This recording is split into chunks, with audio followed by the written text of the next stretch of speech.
What's going on, guys? Welcome to the first ever MLS Guys Fantasy Pod. My name is Denver. My name is Colin. And we have the first ever episode for you guys. We're basically going to be going over some just basic fantasy stuff, guidelines for week ones, maybe how to differentiate a player you might want to pick versus another one that you have in mind. We're also going to go over some players that we think could excel this week, take you into that Fantasy Champions League bracket, and some other players that might look really tasty on paper, but we think you should probably stay away from this week and maybe save that for a later date.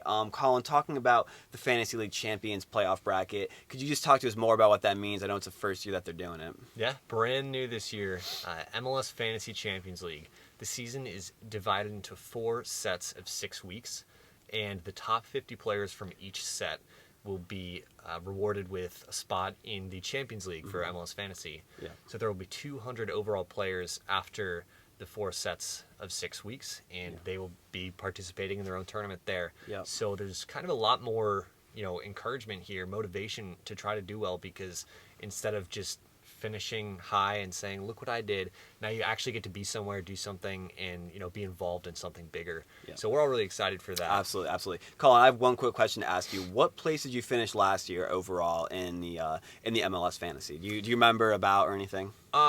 I do not remember. It was top 500 though. Top so 500. I'll take Okay, that. perfect. So you guys know where to come to if you guys are planning on getting to that top 200, because there is cash on the line. So just make note of that. But Colin, on top of that, let's real quick. I want to talk about, just for anybody who maybe, like I said, maybe torn between a couple players. What do you look at when you're choosing a player, whether it be home and away, whether it be their involvement, whether it be their matchup? What kind of variables are you taking a look at, especially this week one, when it comes to selecting your final team? Yeah, I mean, week one is tough because we don't know what defenses are good. We don't know, who the stars are, whatever. And it's kind of tough because now we have the money to buy literally any player we want. So it's a lot harder because you don't have to, have different tiers of players on your team. Yep. So what I'm looking for here is I'm looking for a lot of teams playing at home. Because just generally in fantasy, home versus away is a huge tell as to what the result's going to be. In all of world football, on average, there's been case studies on it. We measured what it was in MLS last year, and it was almost to the nose this number. The home team wins 50% of the time. 25% is a draw. 25% the away team wins. So with that, obviously, the home team statistically scores more often. The away team doesn't. So when I'm looking at defenses, almost every single defender I have on my team, or even am considering, is playing at home. Absolutely. Is there any room, Colin, for an away defender? Is there ever a time where you say it's a really good defensive team against a really bad offensive team? But the good offensive team is on the road. Are you still taking that? Or I'm sorry, the good defensive team is on the road. Are you still taking that defensive player? Yeah, I mean, it really depends because we're looking for home versus away to be more of a tiebreaker and more of this is more what to look for. But if I am taking an away defender, it is going to be a center back. Okay. Because if you take a fullback in fantasy, whether it's psychological, physical, whatever the reason is, statistically, fullbacks tend to be more involved in the attacking play during home games. So in an away game, there's just a lot less possible time when that fullback could get forward and be involved in the play. So if I'm taking away defender, it's going to be a center back. Absolutely. One more thing I too wanted to address real quick, Colin, is that we look for a lot of players when we make our teams that are involved a lot. Some players that we both liked last year were some of Dallas's midfielders because of their possession and their tackles, like Carlos Gruezo and Brian Acosta. Colin, are you looking for maybe a team coming into week one that should have a lot of possession, and taking some of those players that you can count on being involved and trying to take advantage of those attacking bonus points to try and bring you up the bracket? Or are you more looking at just who's going to score goals, who's going to get assists, who's going to get me those maybe bigger points in the grand scheme of thing? Sure. So generally, before home and away, before clean sheets, all that, what I'm looking for is just a player that's involved in the game. Somebody, specifically midfielders. I always have 5 in my starting lineup. It's just important to have somebody who's getting fouled because they're on the ball a lot. Somebody who has the ability to make tackles, like a box to box mid, like Safir Taider. A great example. But with it being unlimited money at this point, essentially, the fact that you can have the superstars just kind of takes away from the need to look at guys that are maybe 6 or 7 mil that are more involved in the play, like a Carlos Gruezo, like you said, somebody who's going to get 2 bonus points for making 115 passes. So I'm looking more at guys who, you know, almost all of my team would be superstar classification players. Yeah. But what kind of makes me make these decisions is going to be, do I take somebody like Diego Rossi, who's a superstar and can score goals and assists at ease? Or do I take somebody like, you know, Maxi Morales, who also has that ability to score and assist, but if he doesn't, is going to have me a higher floor for my team, because if both Diego Rossi and Maxi Morales do not score or get an assist, Maxi's going to have the higher points 9 out of 10 times, simply because he gets fouled a lot. He makes a lot of passes accurately, and he's just going to get those, you know, attacking bonuses rather than stats. So if there's two players that you're thinking about that are both, you know, high caliber players, you want the guy that has the safest floor, and that's the guy that's more involved. Absolutely. Great point. One thing too, Colin, that you mentioned was actually the way it's kind of this year that it's kind of like all of the teams that we've chosen are almost like superstar teams. Like we can literally build an MLS All-Star 11. So, you know, if you've already made your teams, or you're kind of new to fantasy, or this is kind of different for you, you're almost thinking this isn't really hard, right? I mean, I can have Vela, I can have Josef on the same team. That's absolutely crazy. What should we do with that information now that we can choose anybody that we want? And is it going to get easier like along the way? You know, our price is going to rise, and you know, just maybe some thoughts on that kind of thing. I mean, like we're looking at a system where player prices are going to rise continuously, but our money doesn't change. Therefore, it kind of gets easier and harder at the same time, because we're going to grow into a situation where we're forced to, you know, take not all superstars. But I think that's almost easier because your differential picks are easier. Absolutely. So what a differential pick is, let's say, like right now, 60% of people have Carlos Vela. Yeah. That's crazy. That's insane. Insane amount. If you take Carlos Vela and Josef Martinez and Diego Valeri and all the guys that are owned by 30% plus, you walk away, you're like, whoa, top 3,000, sick. But nothing crazy. Yeah, if you want to make it, you know, if you want to separate yourself from everyone else, you need to take guys that not everyone's taking. You need to take guys that fly under the radar, which is a little harder to do now because it's really hard to make a case for me drafting Brendan Aronson when I can take, you know, Pozuelo. Like it's tough. But with that being said, you don't want your team full of the Carlos Velas. But while you're looking for different guys, you need to take guys that everyone's taking. This week especially, Carlos Vela, 60% owned. I'm going to say 40% of people are captaining him. Captain's the most important thing. If you say, yo, I'm going to be sneaky, I'm going to take Felipe Mora. Maybe he goes off, and Carlos Vela, you know, sucks against Miami. Maybe. That's just true gambling at that point, though.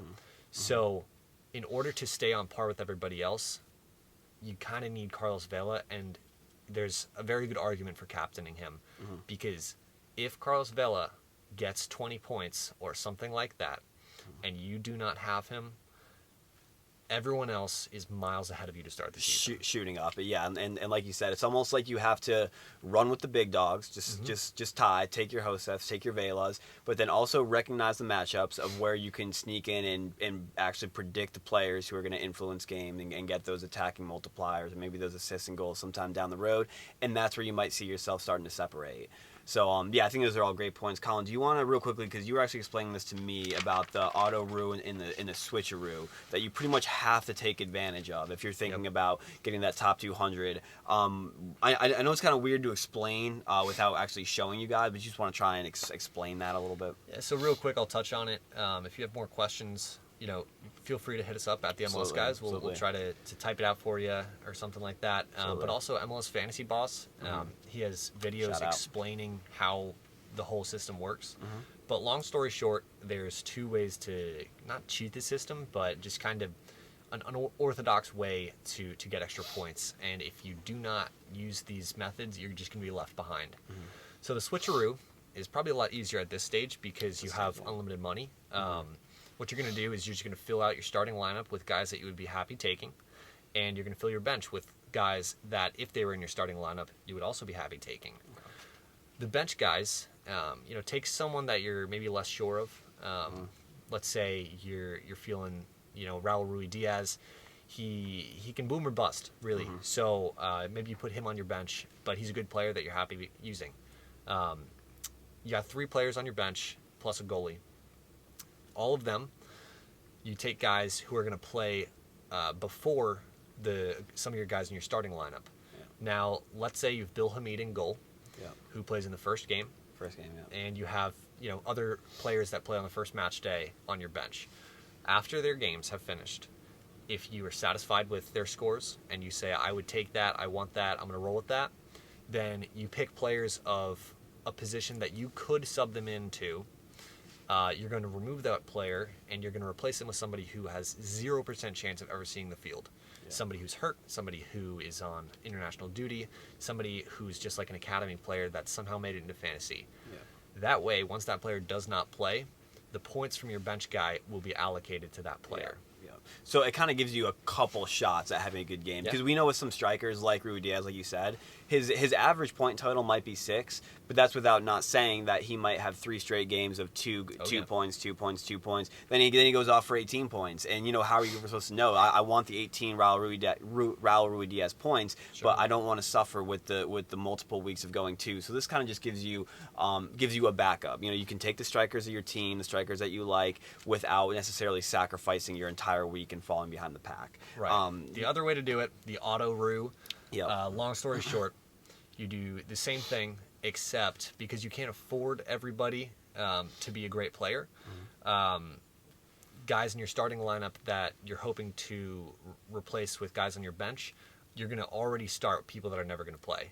So maybe you have 2 mids and a forward on your bench that you want to see which 2 of them have the best score.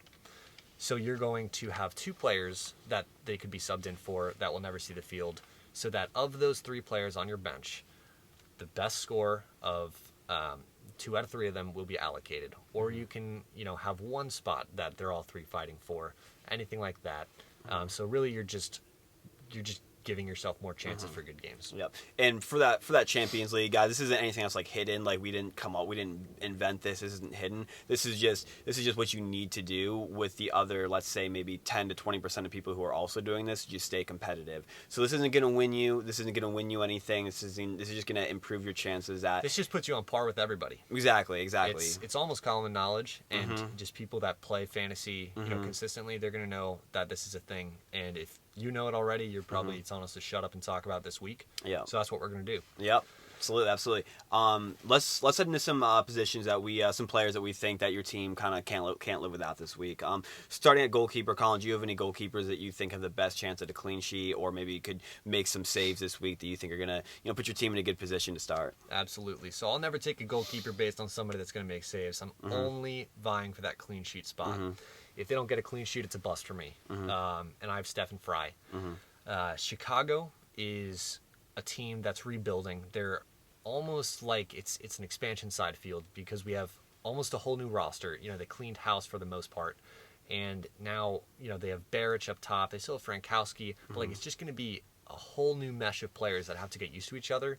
And because it's early on, that's going to be tough for them, especially coming up against the reigning MLS champions, Seattle Sounders. Absolutely, yeah. And, Seattle's looking to repeat. Yep. The only reason that I'm taking Fry out of my lineup is if, for CCL, resting purposes, they run their B team or they're benching a lot of stars. And even if they do, I wouldn't see Fry leaving this early. But if they do, this is another point. Just make sure you guys monitor your teams as well throughout the week. Make sure you guys are checking lineups. Colin brought up a great point to me that you never know who's playing where. Palmicul's his value differences, whether he's playing at the cam or the left wing. So make sure you guys are just paying make sure you guys are just paying attention to that. And keep in mind there's 5 teams that are in CONCACAF Champions League right now. Any one of them to all of them could be benching, star players. And if Joseph Martinez and Pitti are not playing for Atlanta, Now I'll consider a Nashville defender Exactly, as they just bunkered down. It's just a different game at that point. Yep, absolutely. So make sure you guys are watching out for that. Staying on the topic of goalkeeper, I like Hamid. Obviously, we all got this game circled on our calendars. It's MLS kickoff.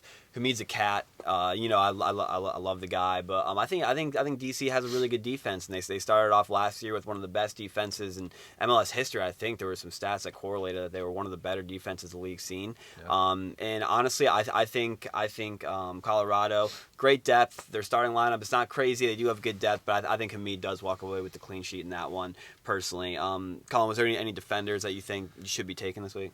I mean, unless there's rotations, you're taking at least one Atlanta defender. Mm-hmm. Not because Nashville has a bad lineup, but because Nashville's an expansion team. Mm-hmm. But even more with that, they are a team that is built to, try to win 1-0. They're not out here to score goals. They're trying to prevent the opponent from scoring goals. Mm-hmm. So if Nashville is not attacking heavily and Atlanta has, pressure the whole time, I don't care if Atlanta scores or not. I don't think Nashville scores. Yep. No, I absolutely agree. Same with that kind of expansion feeling. It's almost like we have 3 expansion teams. When you were talking about Chicago, and we have Seattle and Miami, and there might be talent on those teams where we're not really sure. The rosters look pretty good on paper, but we're just gonna have to wait and see how it plays out before we can make a case. And the way like you said, the Atlanta defenders, the way Fernando Meza, he was a guy that I'm definitely taking this week. The way he looked clearing balls and how comfortable that defense looked and how much of a system they looked, I really don't think there's any reason that you should not be taking at least one Atlanta defender. Moving on to midfield, Colin, was there a player on your radar? Oh yeah, there's 2. I'm gonna say Johnny Russell and Felipe Gutierrez, and not a lot of people are gonna take them. SKC double. SKC double. I like it. You don't have to take both of them, but you should take one of them. Here's the reason why. SKC is coming back from a season that hurt their reputation. It hurt their pride. They went out, they got Alan Pulido. He's the guy. Mm-hmm. He's going to take pressure off guys like Johnny Russell. Yep. Johnny Russell was the best player in the attack, and he had guys, watching film, targeting him. They're saying, we got to shut down Russell and we win. Mm-hmm. Now they're saying we got to shut down Pulido. That's going to open up space for Russell. Mm-hmm. And I think Gutierrez is another guy on that roster that's going to be playing very high, assisting Pulido and Russell. Yep. Now Russell is coming up against Ali Adnan. Yep. And a horrible Vancouver defense, just statistically speaking. But Ali Adnan is going to be, exciting to watch shooting up the field. That's a gap right there that Johnny Russell is going to expose. Then he's got one guy to beat, which he can do in his sleep. Yeah. So that's that. Yeah, absolutely. Yeah, that SKC team, they're not the team that we know. I don't think last year is any kind of representation of what they'll do this year. So that's a great point. Personally, for me in the midfield, I got a couple I like. I'm a fan of Gressel just because I think he's going to be an influential playmaker, especially on that Colorado defense. I like Pity Martinez as well. I think he's just in great form, and he's kind of riding that train, again, going up against Nashville. They might be starting a rookie and Jack Maher. They're going to be starting Walker Zimmerman for sure, but we don't know who's pairing. It's either Julio Anibaba, an MLS depth center back, or a rookie. So I think him and Josef could have a field day with that. But moving on to forward, you got to take Vela, right? I mean, there's no reason that you shouldn't be. You have to take Vela, not because you want him. You got to take him, like we said, to stay on par with everybody else. Mm-hmm. You don't have to captain him, but I would not blame you if you did. Going into every single week, just cross 3 spots off your roster for guys that you don't care about emotionally, that you don't feel happy drafting. Mm-hmm. It's just guys that you have to take to stay competitive. And this week, and probably most weeks, but definitely this week, is Carlos Vela. Exactly. Another player that I liked along with Vela is Gustavo Bo. We know Hill probably is officially not suiting up for the Revs this week, and Bo has been really, really good this preseason. I think he's been on I think out of the 6 or 7 goals the Revs have scored, he's been involved in like 5 or 6. It's absolutely ridiculous. But Bo should slot in nicely into that shadow striker, advanced playmaker.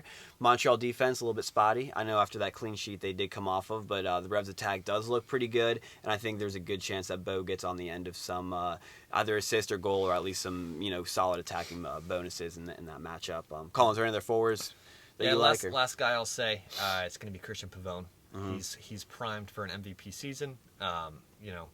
This is his team now. You can tell me it's Chicharito's team. I don't think it is. I think it's Christian Pavone's. No. And I think more people are going to take Chicharito, and I think he's a solid pick. But we're talking about an LA Galaxy team that is going into Houston against one of the worst defenses in the league. And Christian Pavone is going to tear them to shreds. If you take Chicharito, solid pick. If you take Pavone, solid pick. If you take Katai, props to you, solid pick. Yep, absolutely. And, well, guys, that pretty much wraps it up for our first episode. Real quick, Colin, I just want to go through players who might look really good on paper that you're not taking this week. You might look at them down the road, but for right now, just in the matchups or, the week, you're not taking them this week. What's maybe a goalie and a couple defenders that you're not really looking at? Yeah, I got a couple players here. I got Tyler Miller and the entire Minnesota defense. Okay. I think they're a top 3 to top 5 defense in this league. They didn't get rid of anybody. Yeah. Obviously, Miller swaps in for Minone, but we're looking at a team coming up against the Portland Timbers, which is looking to be maybe the deadliest attack in the league this year. Absolutely. There's no way that Portland doesn't score. I mean, obviously there is against Minnesota, but they're getting one, I think. I think so, and especially, just imagine if they're starting Mora, Blanco, Niazgoda, Valeri, Yimichara. I mean, that's 5 players right there. That's a dangerous attack. So I completely agree with you. Minnesota on any other day, I'd love to take them, but for now, I think I'm gonna let them go. And we just said Valeri, and we just praised Portland, but I'm not taking Valeri. Honestly, I think this is going to be a weird game. I think somebody interesting is going to score. I could see a header off a corner or something. It's not the Portland of old. If you look at the stat line and you see 2 goals, it doesn't mean Diego Valeri was a part of it because you've got 5 playmaking players and goal scorers on that team now. Absolutely. Going through just real quick, another player I wasn't a fan of, Luis Robles. He should be great. Miami might be a really good team. First week, just skip him, just see how he does. Watch Against him. LAFC. Yeah, I mean, just. Oh no, this is to not take. I'm to not take.